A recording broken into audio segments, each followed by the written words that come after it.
I'm Owen Bigland. This is the Inside Edge video blog. Time for my favorite type of blog, a motivational blog where I'm trying to impart some of the things that I've been using for the last 30 years, the attitude, the type of thinking, long-term thinking you need to have to be successful. Now, if you pick up the newspaper or watch the news, you'll know that, the middle class is shrinking at a dramatic rate right now. People are either getting richer by the day or they're falling further and further apart. And, this election in the U.S. is a prime example of that. Middle class is shrinking. Good middle wage or working man's wages have gone.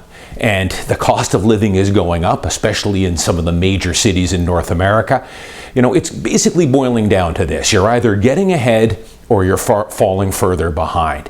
So time for one of my blogs here on, again, I pounded this home so many times, on the type of thinking and some of the philosophies that I've learned from my mentors over the years. Now, August is now done. We're heading into fall. Like I always do in August, I take some trips, some vacations. I've been in Southern California for a week, and I just got back from New York 2 days ago. So I'm always charged up because in Southern California and in New York, I'm going out for dinners, having drinks with some of my mentors. I'd love to tell you guys or name a few of these people off because a couple of them are household names, but I'm not going to here.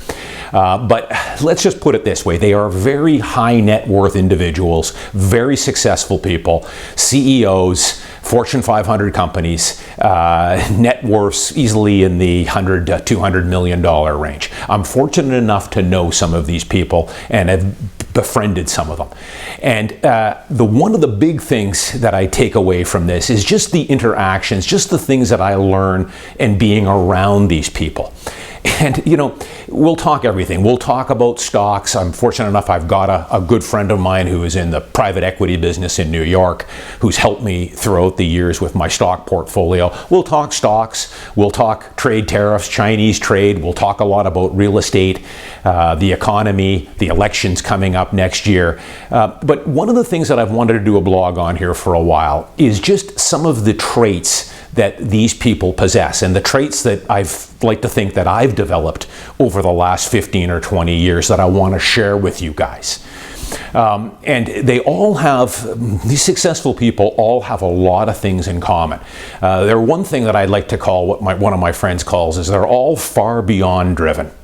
Far beyond driven, remember that term, because to make it in a city, an expensive city, let's say like Vancouver, or Southern California, Los Angeles, San Francisco, San Diego, New York, London, you really need to be far beyond driven. In other words, you've got to be hustling, you've got to be working and thinking at a much higher level than the average Joe.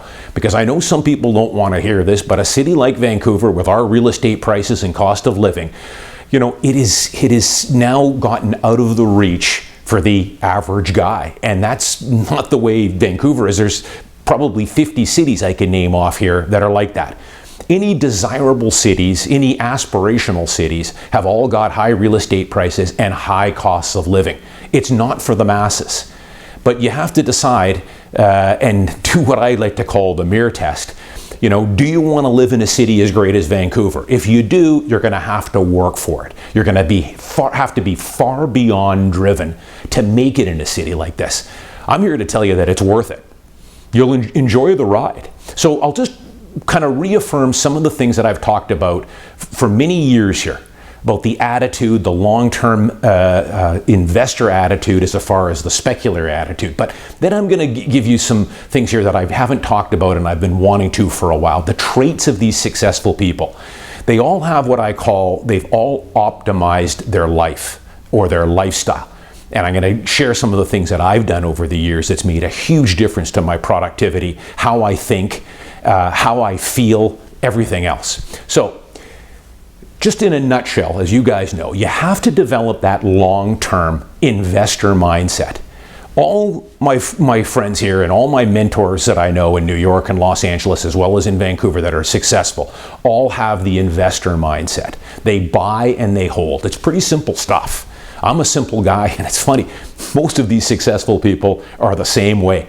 They're busy in their careers. They don't have time to start analyzing data and market stats and trying to time markets because they realized a long time ago it's not going to make any difference to their long-term returns. Instead, they simply focus on buying high-quality, dividend-paying equities and good quality real estate, either as a principal residence or as an investor, put tenants in them for long periods of time, and then just hang on to the damn things. Let time and compounding, if it's a stock, keep collecting those dividends and keep reinvesting them into more stock. And then have a look at what your real estate or your stock portfolio is worth 20, 30, 40 years down the road. Again, if you're buying a principal residence, you've got a 30 or 40 year need. It should make very little difference to you what the value of your house that you bought this year is going to be worth next year or the year after that. Same thing if you're an investor. If you're an investor, not a speculator, if you're an investor, you're buying the property, putting a tenant in it, letting the tenant do all the heavy lifting for you, and then reevaluating it in 20 or 30 years. Not what it's going to be worth next year or the year after that. Remember, play 9 innings of ball, which I've always talked about. I talk about it in my book, and what all my mentors have always told me. It's a 9-inning game, and then maybe even some extra innings. I've done blogs about people that they buy condos, and I sell them all the time. Buy it today at 600 grand, and 2 years from now it's worth 700. They're tempted to sell it. I always try and convince them to just hang on to it. If it's a principal residence, that's one thing. If you're going to buy a principal residence, live in it, you outgrow it, you want to move up the market, then sure, that's a fine time to sell, provided you're buying into a bigger and better place. But if it's an investor, you're buying an investment unit, play 9 innings of ball. Don't play small ball. What I want to talk about here, though, again, rubbing shoulders, going out for dinners, having some drinks with some of my friends and colleagues in New York here. It's what I call about optimizing your life. And I talk a bit about it in chapter 8 or 9 of my book, about being really firing on all cylinders. So you got to have the investor mindset first thing. Buy and hold. Pretty straightforward. Stick with the game plan. Always trying to get better at your career. Trying to move up the ladder, earning more money every year. With my business, I'm always trying to do a few more sales every year. I'm already in the top 5% of all Vancouver Realtors. Keep moving up the ladder. This year I could be top 1%, we'll see. But I'm always trying to get a little better, do a few more deals every year, make sure my clients are a little happier, learn a little more. That's the way you should be looking at it too. Never stop learning. But here's some other things that I think might help you guys. All the successful people I know have got everything going. They're optimized in every way. So first thing, sleep. Sleep is a huge factor now. All the successful people I know get a solid 6, 7, 8 hours sleep. Most of them, including myself, are early to bed, early to rise. And I would strongly urge people try this. Give it 90 days. So with me, depending on if I've got deals, sometimes I can't do this because I'm working a deal and it'll go into 9 or 10 p.m. But if I don't, I'm usually in bed by 9:30 p.m., sound asleep. And I get up between 5:15 and about 5:45, depending on my schedule. I started this about 10 years ago, and it made a huge difference to my productivity. If there's one kind of life hack I would recommend everybody try the early to bed, early to rise. I get up in the morning, it's quiet, nobody's up. I'll do a little bit of reading, and then I usually go to the gym. So that's the second thing. Staying in shape. Super important. If you take a look at all the Fortune 500 CEOs, a lot of them now, from Howard Schultz to Jack Welch to, most of these CEOs, Alex Gorski from Johnson & Johnson, they all have one thing in common. They all have a workout routine. Not only a exercise routine, but they also watch their diet. They have a nutritional routine as well. And they need to do this so that they've got the energy, the stamina, they've got the clear-headed thinking to help them get better at their career and make more money and move forward. So that's the other thing that a lot of people, including myself, incorporate. I get lots of sleep. I watch my diet. Doesn't mean I don't eat some pizza or hamburgers or a chocolate bar now and again. I've got a sweet tooth. But I also spend 4 to 5 days a week working out. I also spend money on a personal trainer. I've got a nutritionist. These are things that are going to be tough when you're first starting out, because these things cost a fair bit of money. But when you're first getting out there and starting, you can buy a gym membership now for $25. If you can't afford that, then buy a set of dumbbells and a push-up bar, or a chin-up bar, and do plyometrics. Doesn't cost a lot of money, but as you move up the food chain, that's one of the nice things about being in the position I'm in now, is that I can spend a little bit of money on my health and my recovery and my nutrition. But that's something that all successful people I'm finding now have got going for them. They're all optimizing their lives, not just in their professional life, but getting enough sleep, nutrition, everything else. Now, in talking to my clients or to my associates and some of my mentors, I often laugh because people say that, they'll text me or comment on my YouTube blog saying, "Owen, you've had an easy run at it. Sure, you've been in the real estate business for over 30 years, but it was easy back then." And I have to, disagree with that. Sure, there are certain things that might have been easier 30 years ago, but I think right now, being an investor, the access to the data you've got now, take for instance the fees that you're paying to invest in the stock market. When I started 25 years ago, I had to put my trades through a broker and I was paying $200 a trade. Now I get my trades for free. I didn't have access to real-time data. That was only for professional traders. Now you've got access to that. I think the big thing that is holding people back now is there's too much information out there. Too much data, Twitter, blogs, everything else. There's just a lot of bad advice out there. And I've said this many times, that you want to start focusing on people that have some credibility. Get away from the negative people. Everyone's got an opinion, but is their opinion worth listening to? And in my opinion, most of the stuff I see on Twitter and a lot of the stuff that I see on YouTube and these comments, in the Vancouver Sun and Globe and Mail are garbage. These people don't know what they're talking about. They're mad, they're angry, they're bitter. They'll tell you the market is crashing when it's not. You need to get away from these people. Align yourself with successful people that have been there and done that. That's what I've always done. Use me as one of your mentors and start associating yourself with winners. I would strongly urge you to do that. Surround yourself with people that have had some success. They don't have to be $200 million in the bank, but at least associate with positive people. And again, I've talked about that many times. 90% of success is your attitude. You're either positive, can-do, optimistic, or you're a negative complainer or a loser. Plain and simple. There's only two ways to go in life. Again, middle class is shrinking. You're either making it and getting ahead, or you're falling further behind. Listening to complainers and negative people is just going to perpetuate that problem. Get away from them as fast as you can. If you take away one thing from this blog, as I've been pounding home here so many times, there is a lot of bad advice out there, and people hold these people up.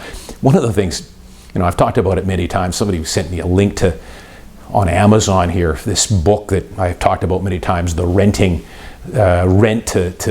instead of own book that a guy came out with 3 years ago. My book and his book are kind of one of the more popular books on Amazon right now on real estate. And, this guy, in my opinion, was just an opportunist. There is no advantages to renting versus owning. And I go back and watch my other blogs. But anyone who buys that book, obviously, is buying it to make themselves feel better about the mistakes they've made. I really feel that way.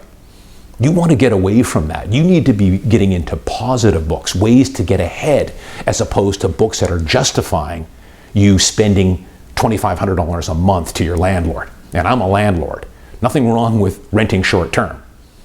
But renting long term in a city like Vancouver or New York or Los Angeles or London isn't going to get you very far. Not when you've got interest rates at 2.75%. So, in my opinion, if you can impart this long-term investor mindset, create a positive attitude, can do, and there's always going to be issues and problems and setbacks along the way, but the winners are the ones that overcome those and just keep moving on. Keep pounding, as one of my friends says. Just keep pounding away. That's pretty straightforward. Buy your principal residence. Start putting your money into good index, low-cost index funds in your RSP and TFSA. Start early. The earlier you start, the better. And then stick to the program. Stick to the program. Buy and hold and keep reinvesting the cash flows.